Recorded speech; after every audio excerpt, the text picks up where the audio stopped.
Assalamu alaikum wa rahmatullahi wa barakatuh. Okay, I have a very difficult task. Alhamdulillah wa salatu wa salam ala rasulillahi wa ala alihi wa sahbihi wa man wala. I have a difficult task because I have a flight to catch and we're kind of behind schedule, so I'm going to try to keep my speech limited to 11 minutes or less, and I actually mean that. I have a flight to catch. I have small children. Okay, all right.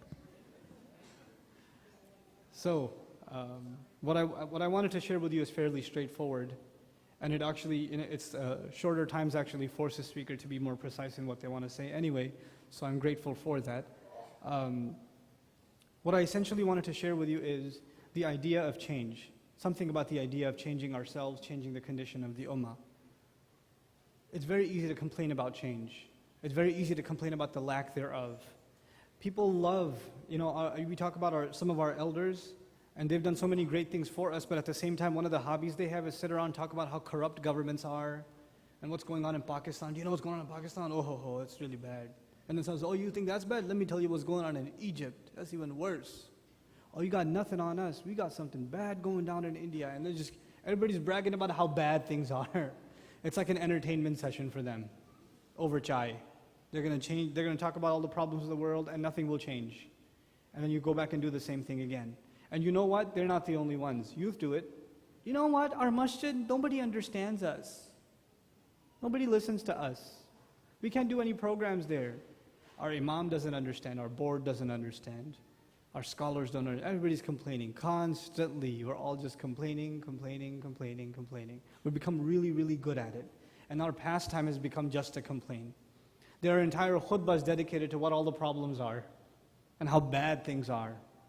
And we just get stuck in this rut of constantly looking at the world around us as a gloomy place.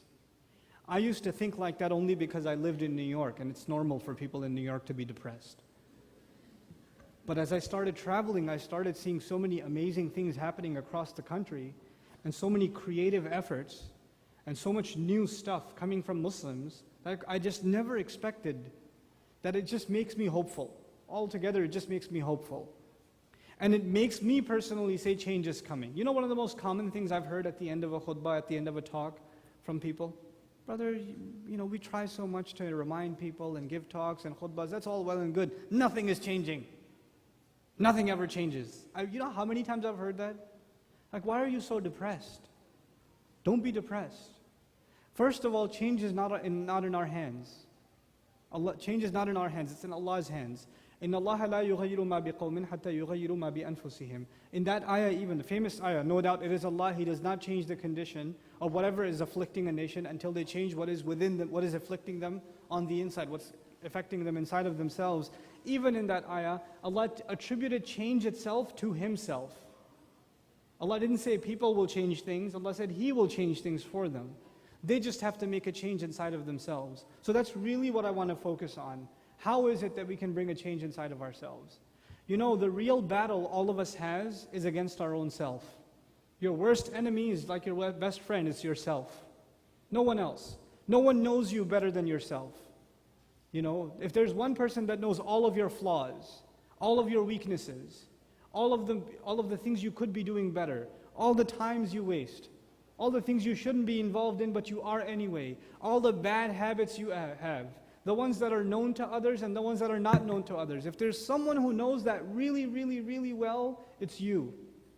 It's you. And you have to learn, and I have to learn to be hard on myself.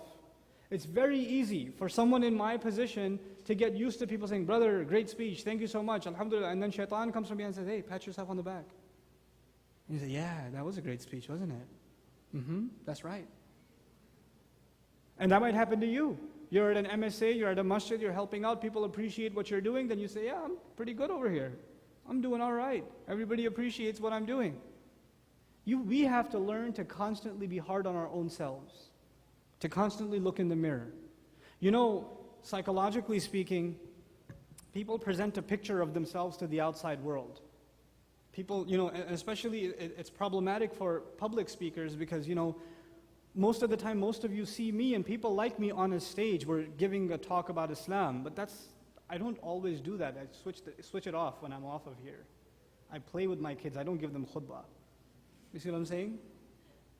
But then people see you, because they've always seen you in a certain light, they see that's all this person is going to be. Right? And that kind of, on some people, it puts a pressure on them to act a certain way in front of others. To look a certain way, act a certain way. And that might be you. You're so used to impressing people with how, whatever, religious you are, knowledgeable you are, committed you are, etc., etc. And you're constantly putting up this face that you start convincing yourself that's who you really are. We have to be able to be honest to ourselves if we're going to talk about change. One has to be able to stop complaining about the world and start complaining about themselves. What is wrong? What am I doing wrong? What are my shortcomings? What are the things that I look at myself and I say, what, if there were 4 or 5 things I could change about myself, if I could just do 4 or 5 things differently, what would they be? What would those things be that I wish I changed? What are some things I wanted to accomplish last year and I never got to? I really wanted to though. I wanted to memorize like 2 more surahs. I wanted to study something. I want to finish reading that book. I never got around to it. But I really wanted to do it. What is keeping us from making those changes? That's the real bit of advice that at least I'll share with you what I do for myself. It works sometimes, it doesn't work other times.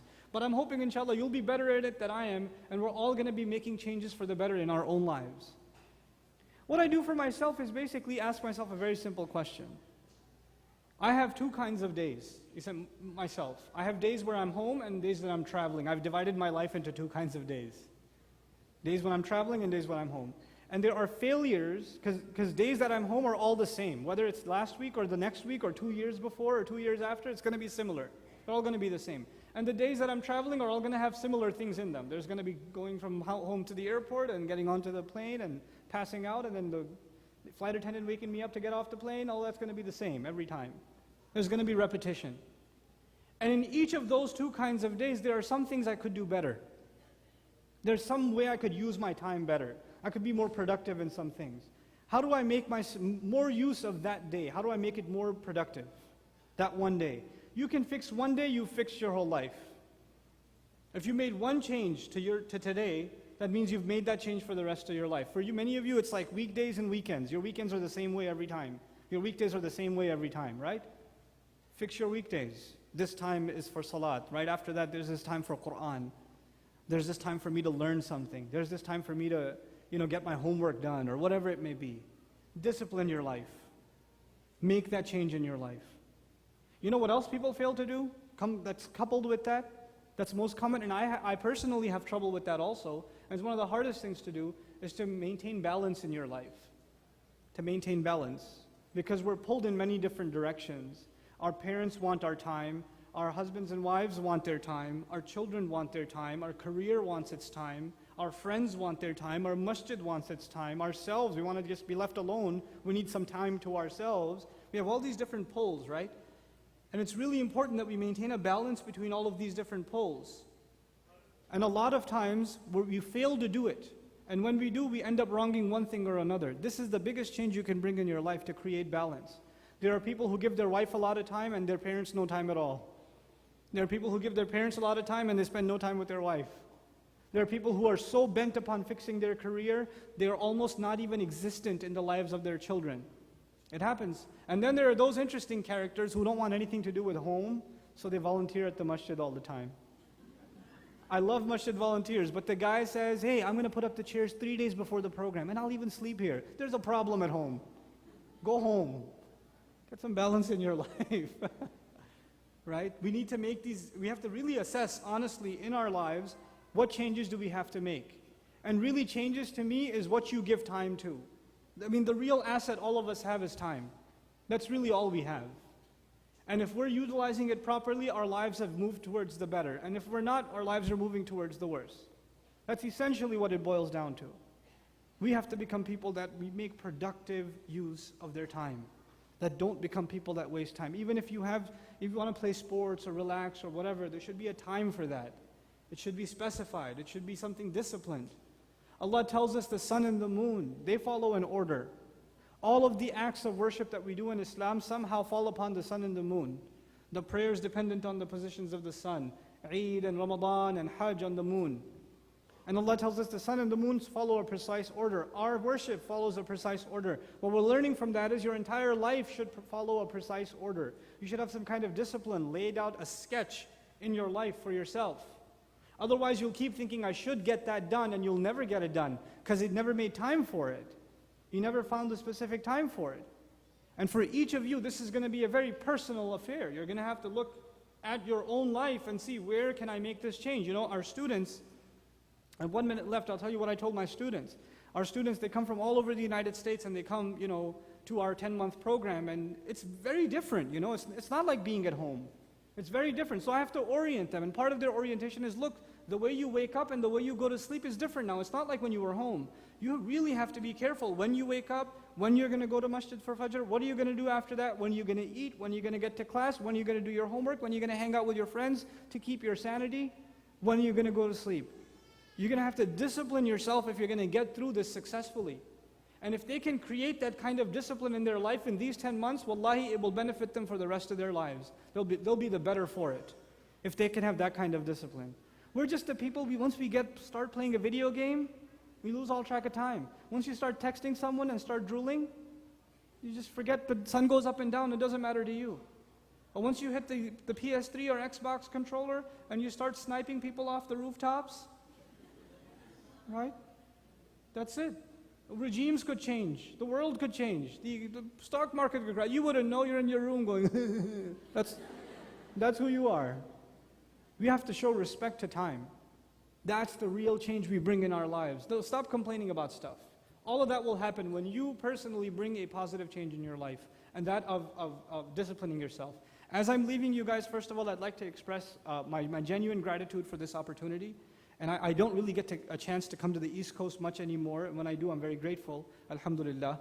And I'm hoping that all of you benefited from some of these talks also. And I pray that Allah accepts that from me and all of you, and especially grants my family immense reward, who show a lot of patience when I'm away from them. Especially my wife, she's like extra patient. نفسي بنور من فؤادي